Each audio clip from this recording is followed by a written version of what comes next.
স্বপ্ন সবাই দেখে ভালোবেসে ঘর বাঁধার, কেউ পায় আবার কেউ হারায়। এক হৃদয় বিদারক প্রেমের কাহিনীতে মৃত্যুবরণ করেছে ঝিনাইদহ সদর উপজেলার হলিধানির গেড়ামারা গ্রামের শাহজাহান মিয়ার একমাত্র মেয়ে মোচাম্মদ আঞ্জিতা। বয়স ১৭ বছর। নবাগত একাদশ শ্রেণীর এই ছাত্রী জীবন সম্পর্কে কী বা বোঝে? বিয়ের প্রলোভন দেখিয়ে প্রেমের সম্পর্কে জড়ায় এই দুজন। বিষ পান করিয়ে প্রেমিক রাহাত পালিয়ে বাঁচলেও ভয়ঙ্কর কীটনাশক তাকে বাঁচতে দেয়নি। ৩ দিন ফরিদপুর মেডিকেলে চিকিৎসা চালিয়ে বাসায় পাঠিয়ে দেয়। মৃত্যুর পরে ঝিনাইদহ সদর হসপিটালে তাকে পোস্টমর্টম করার জন্য আনা হয়। তথ্যসূত্রে জানা যায়, প্রেমিক রাহাত গেড়ামারা গ্রামের আওয়ামী লীগের নেতা মশিউর রহমানের ছেলে। ২ বছরের প্রেমের ইতি টেনে আঞ্জিতাকে বিষ পান করিয়ে লাপাত্তা রাহাত। আরও জানা গেছে, শত্রুতার জেরে ছেলেকে লেলিয়ে দিয়ে মেয়েকে বিষ পান করায়। রাহাত পালিয়ে যায় ঘটনাস্থল থেকে। কথা ছিল দুজন একসাথে বিষ পান করে মারা যাবে। কৌশলে মেয়েকে বিষ খাইয়ে তিনি বিশ্বাসঘাতকতার পরিচয় দিয়ে দৌড়ে পালিয়ে যায়। মৃত্যুশয্যায় পাঞ্জা লড়ে জীবনের অবসান ঘটল আঞ্জিতার। বিস্তারিত কি ঘটেছে তার স্বজনদের কাছ থেকে আমরা জেনে নিই। আমি বিশ্বাস চাই, আমি ফাঁসি চাই। মাঝে পড়ে গেল, আগেতে জানলে আমার মেয়ে হারাতো না।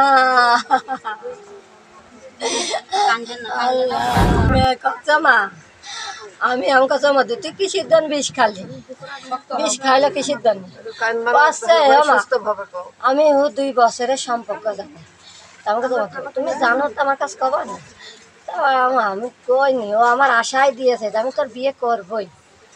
তা আমার আশায় দিয়েছে বিয়ে করবই। তা আমি সেই আমার এলাকায় বাজারে আমার ডেকে নিয়ে গিয়েছে, নিয়ে যে ছল কাটাকাটি করে নিয়ে সেখন কেছে তুই এক বিষ কিনে দিছে, আমিও এক বোতল বিষ কিনেছি।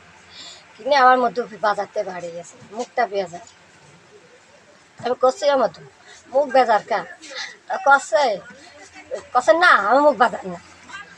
তা সেখন এলাকায় আমি করছি যে রোজার মধ্যে সেখন আমার মেয়ে মানে এদিক ওদিক ছিটে বেড়াচ্ছে, ছুটে বেড়ি বেড়ি বেড়ি বেড়ি আমার সোনা রাত্রে ভাত খায়নি।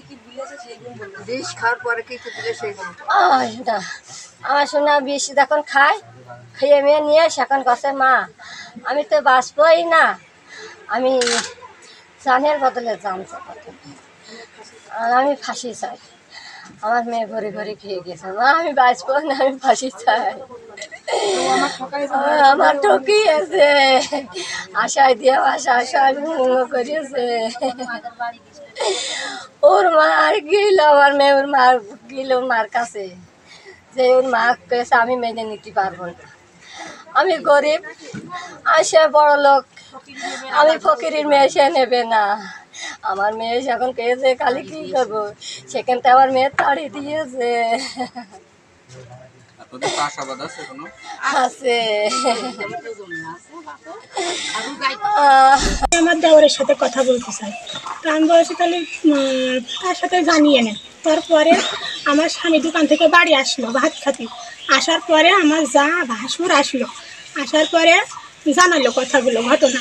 তা বললো যে মেজর ভাই হচ্ছে যে আঞ্জিতা তো এই কথা বললো, আমার কাছে ডাইরেক্ট প্রস্তাব দিল। তা আমি তার বললাম যে হচ্ছে যে আমার তো কি প্রস্তাব দিয়েছে সেটা তো বলেছে, বিয়ের প্রস্তাব দিয়েছে।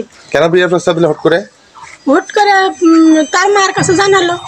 এখন ছেলে মেয়ে কি কথা হয়েছে সেটা আমি ছেলে মেয়ের সাথে সম্পর্ক, যার কারণে তার স্বামীটা নিজে যে তার মায়ের কাছে, রাতের মার কাছে বলেছে যে আপনার ছেলের সাথে আমার সম্পর্ক, জি দিয়ে বলেছে ভাবে বলে ডাকে, সুবাদে আমাদের ননদ হয়। তখন আমার যা বলেছে, যা তেমন তুই আমার জানালে আমার মাথায় থাকলো।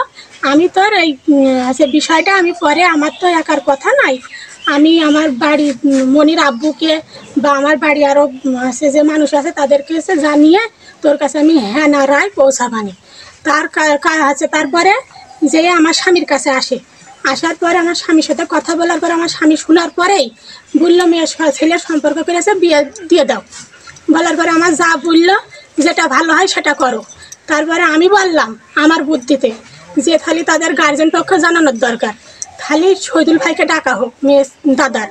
তখন ডাকলো, ডাকার পরে হচ্ছে যে সেই ভাইয়ের সঙ্গে সব কিছু কথা ফাইনাল করে হচ্ছে যে বলা হলো আমার স্বামী ওই একই কথা, ভাই সম্পর্ক করেছে বিয়ে দেওয়া যাক। এটা বলছে তা তো ঠিকই, সেটা করা উচিত। তারপরে যে আমার ভাসুর আবার বললো যে হচ্ছে যে আচ্ছা তাহলে ভাই আগে জানিয়ে নিক, তাদের গার্জেন পক্ষেরও কি রায় আসে পরে সিদ্ধান্ত করা যাচ্ছে। আমি জানি এতটুক যে হলো মানে ওই সানজিতার সঙ্গে দেখা যাচ্ছে যে আনজিতার সঙ্গে হলো রাহাদের 2 বছর থেকে ওর সাথে সম্পর্ক। ওর নাকি সবসময়ের জন্য ওর এরাশি ডাকি নিয়ে দেয়, হয়তো ঘুমাতে দেয় না, ফোন করে, ফোনে ডেকে নিয়ে এর সাথে ভালো সম্পর্ক আলাপ আলোচনা সবসময়ের জন্যই। এর নাকি বিয়ের কথা বলেছে যে আরাম হলো তোমার আমি বিয়ে করব, আমার বাসা থেকে যদি মেনে নাও নাই আমি কিন্তু তোমার বিয়ে করবো। এটা আরাম কর কথা বলতে বলতে অনেক দিন হয়তো হয়ে গিয়েছে, হয়ে যাওয়ার পরেও সে লাস্ট ফিনিশিং বলছে যে আমার বাসা থেকে কেউ রাজি নাই, তা আমি তোমার বিয়ে করতে পারবো না। তা হাত আমার আপনার কাছে পাঠিয়েছে যে আমার মার কাছে তুমি যাও, যে কথা বলো, আমার মা যদি রাজি হয় তো আমি বিয়ে করবো। আহাদের মা নাকি ও রাজি নাই, যে তোমার মেনে নেওয়া সম্ভব নাই, মেনে নিতে পারবো না। তা এই বলে আনজিতার নাকি এই বাসা থেকে তাড়িয়ে দিয়েছে। তাড়িয়ে দেওয়ার পরে আনজিতা এসে ঘরে শুয়েছে, শোয়ার পরে তখন আবার আহাদ নাকি ফোন করে ডাকে, ফোন করে ডেকে আহাদের কাছে বিষ আছে, বিষ কিন্তু আহাদি কিনে দিয়েছে।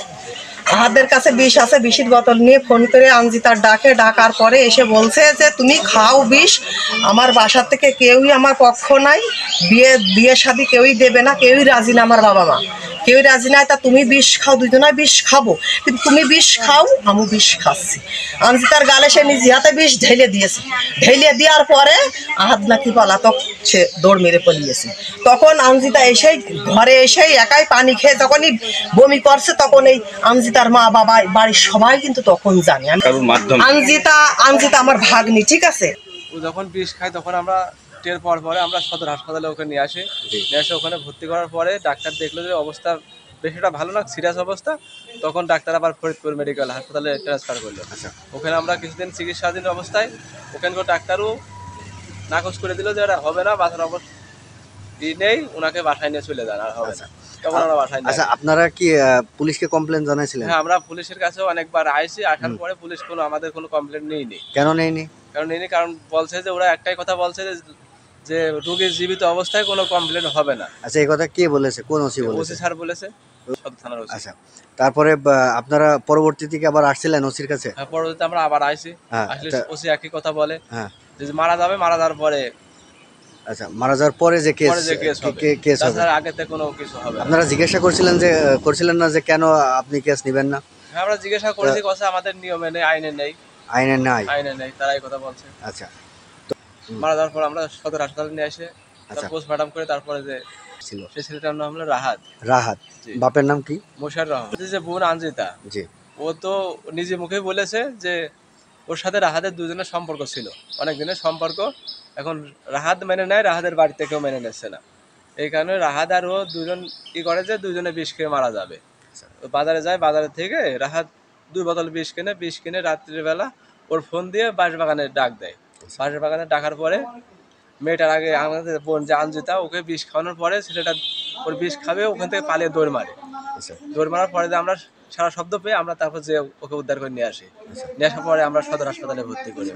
কেউ বাসায় নেই, সব পলাতক, বাসা থেকে সব তালামের, সব পলাতক, তাই না? দর্শক, আপনারা শুনলেন এই আনজিতার একজন প্রিয়জন, তিনি এসেছে মর্গে, এসে তার কাছ থেকে আমরা বিস্তারিত জানলাম আসলে ঘটনাটা কি ঘটেছিল সেই রাতে, বিষ খাওয়ার রাতে। এবং তারা কিন্তু অনেক ছোটাছুটি করেছে, কিন্তু তাদের পাশে এসে কোনো মানুষ বা কোনো প্রশাসন এসে কিন্তু দাঁড়ায়নি।